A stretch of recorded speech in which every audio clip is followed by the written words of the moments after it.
समजतो. माझे वडील गोंधळाचे प्रमुख असल्यामुळे सगळी जबाबदारी त्यांच्यावर असायची. माझे गाव कोकणातले. ते दरवेळी गोंधळाला न चुकता जायचे, पण आम्ही मात्र मुंबईला असायचो.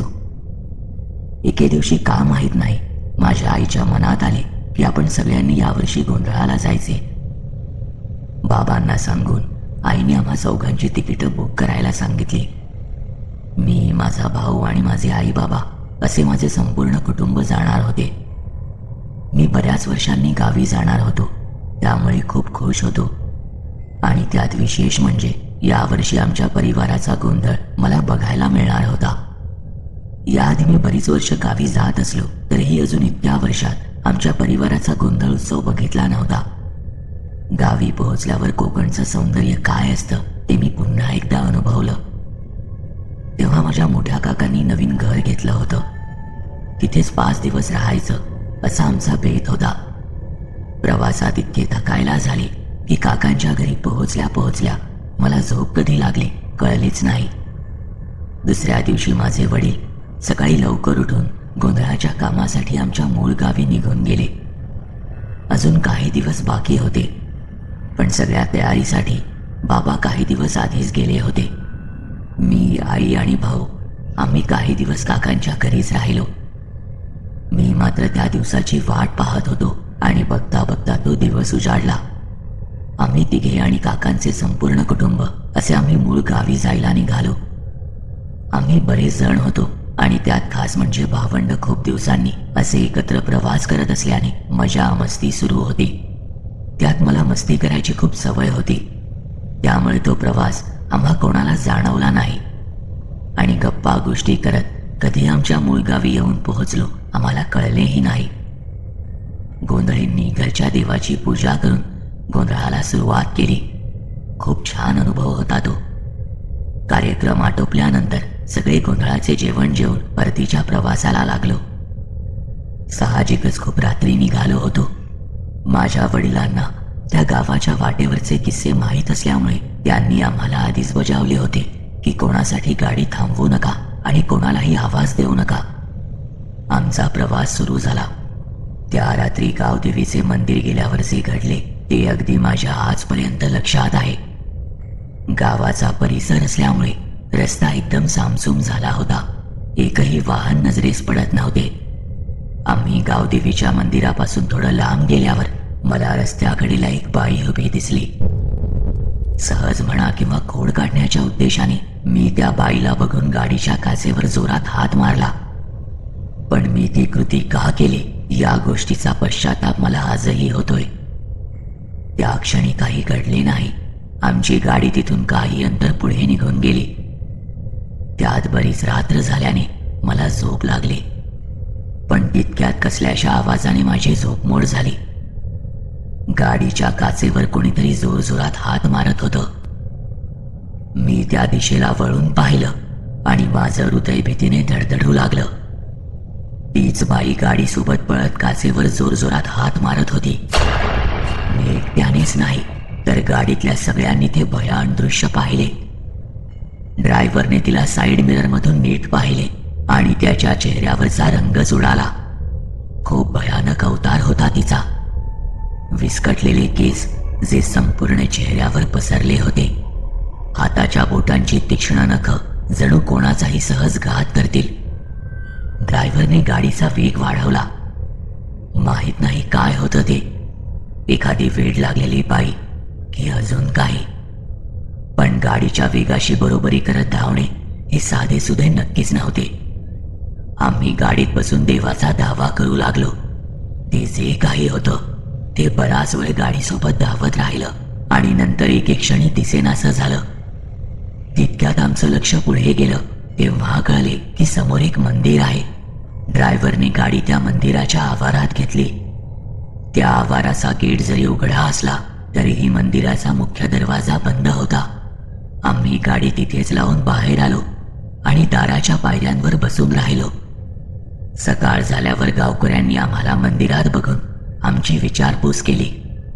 घडलेलं सगळं गावकऱ्यांना सांगितलं. देवाचे आभार मानून आम्ही घरी जायला निघालो. आमच्यासोबत नक्की काय घडलं त्यामागचं कारण आम्हाला आजपर्यंत कळू शकलं नाहीये. पण मी अगदी आजही मनातल्या मनात स्वतःला दोष देतो की जर मी असं केलं नसतं तर हा प्रसंगही वाट्याला आला नसता.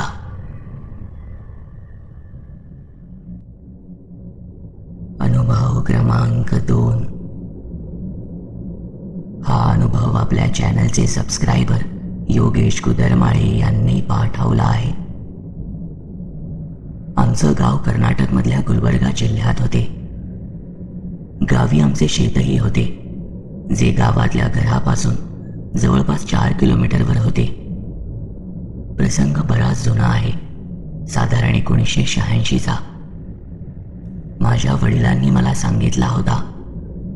त्याकाळी माझ्या काकांनी शेतावर मजूर ठेवले होते, कारण माझे बाबा आणि काका दोघेही सरकारी नोकरी करायचे.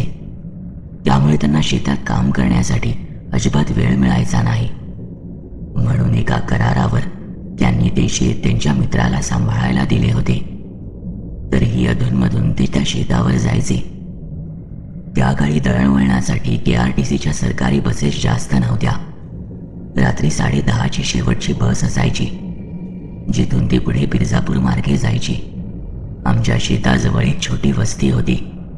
साधारण 10 ते 12 झोपड्या असतील, आणि सगळा मजूर वर्ग त्याच ठिकाणी राहायचा आणि जवळपासच्या शेतात काम करायला जायचा. त्या खेडेगावात आतल्या भागात पक्के रस्ते नसल्याने बसेस वगैरे अजिबात नसायच्या. म्हणून मग तिथली काही तरुण मुलं टांगा चालवायची.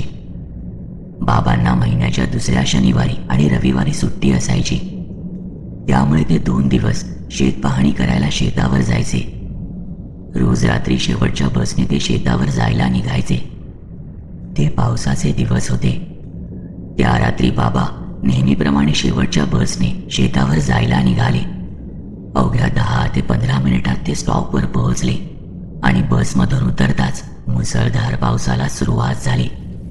आता तिथून त्यांना पुढे टांग्याने शेतावर जायचे होते.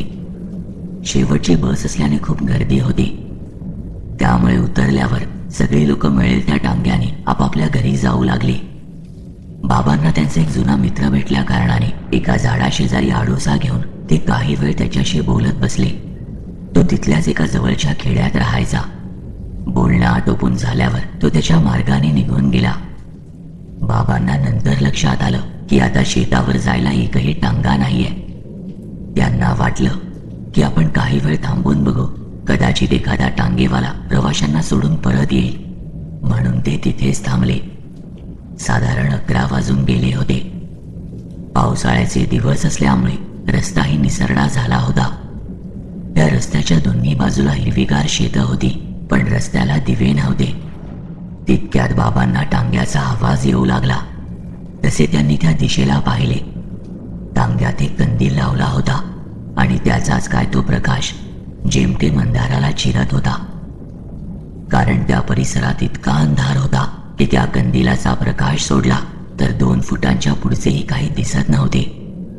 तो जसजसा जवळ येऊ लागला त्यांना कळले की तो एक ओळखीचा टांगेवाला आहे. ते पटकन टांग्यात बसले आणि शेतावर जायला निघाले. पावसाचा जोर खूपच वाढत चालला होता. तो व्यक्ती ओळखीचा असल्याने गप्पा मारत ते काही मिनिटात शेतावर पोहोचले. उतरून त्यांनी त्याला पैसे दिले आणि म्हणाले की खूप पाऊस आहे, त्यात अंधार असल्यामुळे जायला त्रास होईल, त्यामुळे आजची रात्र इथेच थांब आणि उद्या सकाळी जा. पण त्याला घरी जायची घाई लागली होती, म्हणून तो काही ऐकत नव्हता. तितक्यात कुठून तरी एक 30 ते 35 वर्षांचा इसम तिथे आला. त्याला त्याच गावात जायचे होते जिथे त्या टांगेवाल्या मुलाचे घर होते. त्यामुळे विचारल्या त्याने लगेच होकार दिला. ते तिथून निघणार तितक्यात त्यांच्या मागून एक जोडपं आलं. नुकताच लग्न झालं असावं असं वाटत होतं. नेमके त्यांनाही तिथेच जायचे होते. तो टांगेवाला माझ्या बाबांना म्हणाला की आता मला चांगले प्रवासी मिळाले आहेत, तुम्ही माझी काळजी मुळीच करू नका.